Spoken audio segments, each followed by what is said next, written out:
L'heure du diable de Hell's Kitchen a sonné. Marvel Studios a confirmé le grand retour de Daredevil sur Disney+ le 4 mars, il y a quelques semaines, et impossible de passer à côté de l'occasion de plonger ou de replonger dans l'histoire de ce justicier nocturne.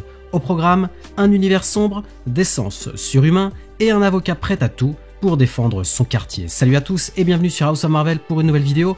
Aujourd'hui on va parler de Daredevil. Vous le savez peut-être déjà, Marvel Studios a annoncé une toute nouvelle série Daredevil qui arrivera sur Disney+ le 4 mars. Donc c'est le moment parfait pour faire le point sur tout ce qu'il faut regarder pour être à jour sur l'histoire du diable de Hell's Kitchen, histoire commencée sur Netflix. Dans cette vidéo, on va revenir sur ses origines, ses alliances avec d'autres héros comme Jessica Jones ou Luke Cage, et ses apparitions dans l'univers cinématographique Marvel. Préparez le café, installez-vous bien confortablement, je suis Julien, et vous êtes sur House of Marvel.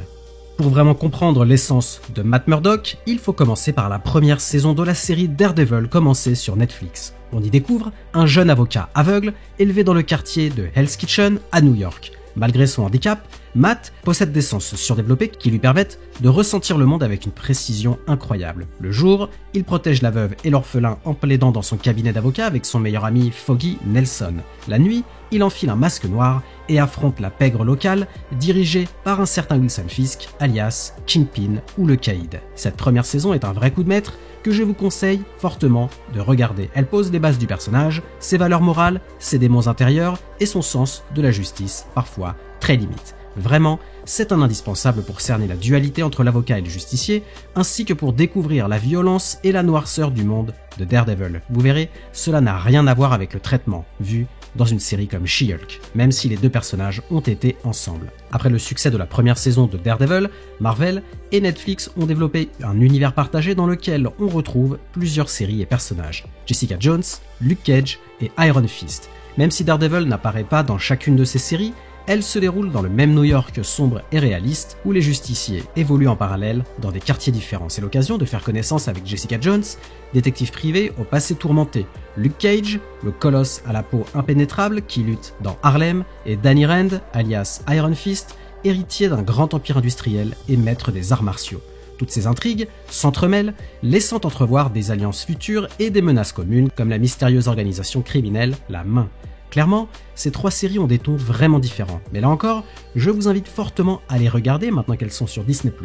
Personnellement, je ne les ai regardées qu'après Endgame, et j'ai vraiment aimé l'ambiance de ce New York super-héroïque. Certes, tout n'est pas excellent, mais cela vaut vraiment le coup pour découvrir et comprendre tous les personnages que nous verrons dans la série Daredevil et au-delà dans le MCU. Dans la saison 2 de Daredevil, Matt Murdock fait face à deux gros morceaux, Frank Castle, alias le Punisher, et Elektra.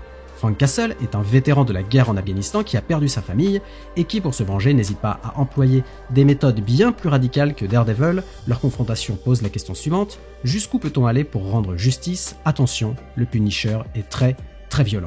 Elektra Natchios est quant à elle une ancienne petite amie de Matt, experte en arts martiaux et liée à La Main. Son arrivée fait basculer Daredevil dans un conflit bien plus vaste que de simples règlements de comptes de rue entre gangs. Ensuite, la saison 3 de Daredevil nous montre un Matt Murdock profondément ébranlé après les événements de The Defenders. Son retour dans les rues de Hell's Kitchen et sa lutte contre Fisk atteignent un niveau de tension psychologique très élevé.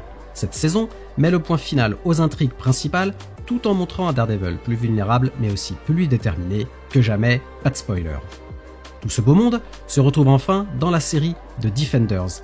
Jessica Jones, stop talking. Who the hell are you? My name is Matthew Murdock. How does being Harlem's hero allow you to live an actual life? Right now, I just want to help people. What's the deal with that fist? I'm the immortal Iron Fist. You what? La mini-série qui réunit Daredevil, Jessica Jones, Luke Cage et Iron Fist. Leur adversaire commun, La Main, qui manigance quelque chose de gigantesque pour mettre la ville à genoux. Cette alliance montre comment Matt interagit avec d'autres justiciers, lui qui a plutôt l'habitude de la jouer solo. On y voit un Daredevil qui endosse malgré lui un rôle de leader, tentant de concilier ses partenaires au caractère souvent explosif. En fin de parcours, un événement dramatique va remettre en question tout l'avenir de Matt Murdock et de son équipe de super-héros, préparant ainsi le terrain pour la saison 3 de Daredevil. Pendant un temps, les fans se sont demandé si les séries Marvel Netflix faisaient vraiment partie du MCU ou non. Et finalement, la réponse est arrivée quand Matt Murdock est apparu dans Spider-Man No Way Home en tant qu'avocat de Peter Parker. Sa présence nous a fait exploser de joie, confirmant que Charlie Cox et son personnage font désormais pleinement partie de l'univers cinématographique Marvel. On a pu également le revoir dans She-Hulk avec une approche un peu plus légère et un nouveau costume qui rend hommage à ses couleurs classiques. Tout ça laisse penser que son retour ne fait que commencer et que la série Disney+ nous racontera une nouvelle page de son histoire tout en respectant bien évidemment tout ce qui a été construit auparavant. Passons maintenant à travers tous ces personnages et on commence avec Luke Cage. Luke Cage, c'est un ancien détenu avec une peau à l'épreuve des balles et une force surhumaine qui se bat pour la justice dans son quartier de Harlem.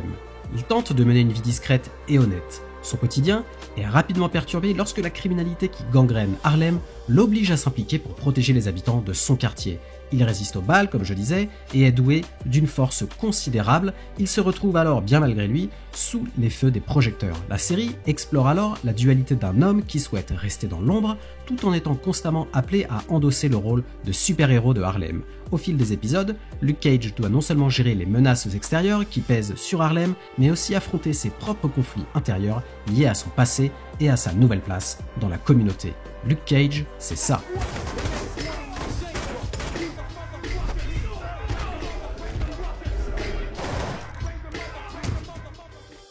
Ensuite, il y a Jessica Jones. Jessica, c'est une ancienne super-héroïne devenue détective privée qui tente de reconstruire sa vie à New York après un événement traumatique qui l'a poussée à abandonner ses activités de justicière. Vous verrez, elle est extrêmement liée à Luke Cage. Dotée d'une force aussi surhumaine, elle mène des enquêtes pour le compte de clients souvent douteux, tout en luttant contre ses démons intérieurs et sa dépendance à l'alcool. Lorsque des disparitions et des événements étranges commencent à se multiplier, Jessica se rend compte qu'un individu lié à son passé est revenu pour la tourmenter. Cet adversaire exerce un contrôle mental dévastateur non seulement sur ses victimes, mais aussi sur Jessica qui tente de s'affranchir de son emprise. Au fil des épisodes, la série aborde des thématiques comme le trauma, la manipulation et la culpabilité. Jessica fait face aux conséquences de ses actes passés, elle devra tisser des liens parfois inattendus avec d'autres personnages et choisir si elle est prête à embrasser de nouveau son rôle de protectrice ou à rester dans l'ombre. Jessica Jones, c'est ça. It's a knockout! Ensuite, il y a Danny Rand. Héritier présumé mort d'une puissante entreprise new-yorkaise, il refait surface après avoir disparu pendant des années. Recueilli dans un monastère mystique, baptisé Conlon, il y a acquis une maîtrise exceptionnelle des arts martiaux ainsi qu'un pouvoir surnaturel lié au point d'acier. À son retour à New York, Danny entreprend de renouer avec son passé pour reprendre sa place au sein de l'empire familial et de protéger la ville des menaces qui planent sur elle. Pourtant, il doit avant tout prouver son identité à ceux qui l'ont connu et gérer la tension entre ses responsabilités de justicier et sa vie de milliardaire dans le monde moderne. La série explore les thèmes de l'héritage, du devoir et de la quête de soi, tandis que Danny navigue entre la tradition spirituelle qui lui a été transmise et les enjeux économiques et personnels qui l'attendent dans sa ville natale. Danny Rand, c'est ça.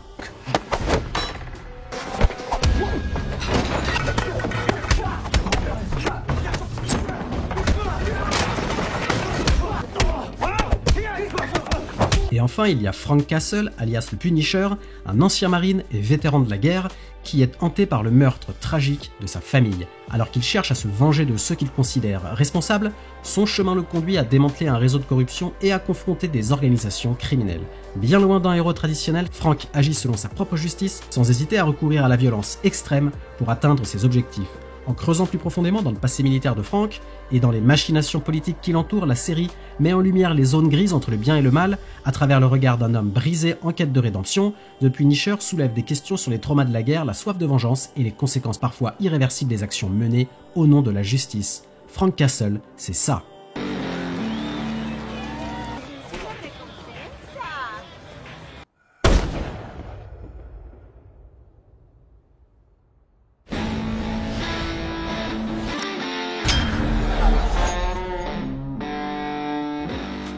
Et enfin, ces 4 héros se réunissent dans The Defenders. 4 héros issus de quartiers différents de New York, Daredevil, Jessica Jones, Luke Cage et Iron Fist se retrouvent malgré eux à collaborer pour affronter une menace commune. Chacun d'eux, marqué par ses propres batailles, doit mettre de côté ses réticences et ses différences pour protéger la ville. Dans le même temps, ils découvrent progressivement les ramifications d'une organisation criminelle puissante et ancienne, impliquée dans des affaires dépassant largement leur expérience individuelle. L'union de ces justiciers, fois conflictueuse, les amène à repenser leurs méthodes et leur vision du bien et du mal. Ensemble, ils constituent une équipe improbable, capable de bouleverser l'équilibre des forces en présence. Les Defenders, c'est ça.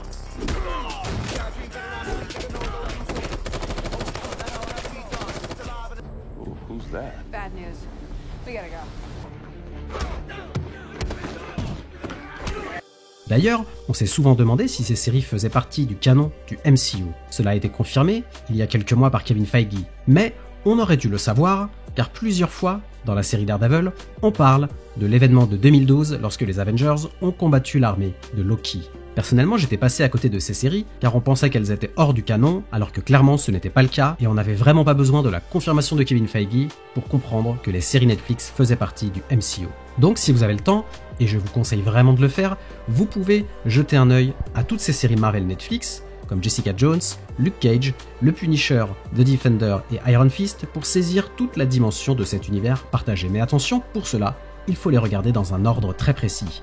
On commence avec Daredevil saison 1, ensuite Jessica Jones saison 1, ensuite Daredevil saison 2, puis Luke Cage saison 1, ensuite Iron Fist saison 1, ensuite The Defenders, puis The Punisher saison 1, on revient à Jessica Jones mais saison 2, ensuite Luke Cage saison 2, Iron Fist saison 2, Daredevil saison 3, The Punisher saison 2 et pour finir Jessica Jones saison 3.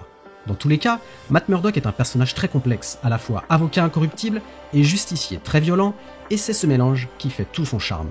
Donc, pour résumer, si vous voulez être complètement à jour avant le 4 mars, il vous faut un abonnement Disney+, et vous devez regarder les 3 saisons de Daredevil, la mini-série de Defenders, bien évidemment les séries Jessica Jones, Luke Cage, Iron Fist et The Punisher, et vous pouvez aussi vous remater ses apparitions dans Spider-Man No Way Home et She-Hulk. À vous de me donner votre avis maintenant. Dites-moi en commentaire ce que vous attendez de cette nouvelle série Daredevil, si vous avez vu les séries Netflix ou si vous comptez le faire, dépêchez-vous. Et comme d'habitude, merci d'avoir regardé cette vidéo. Si elle vous a plu, merci de la liker et de me donner votre avis en commentaire. Aussi, pour ne pas louper mes prochaines vidéos, abonnez-vous et activez les notifications. À la prochaine sur House of Marvel.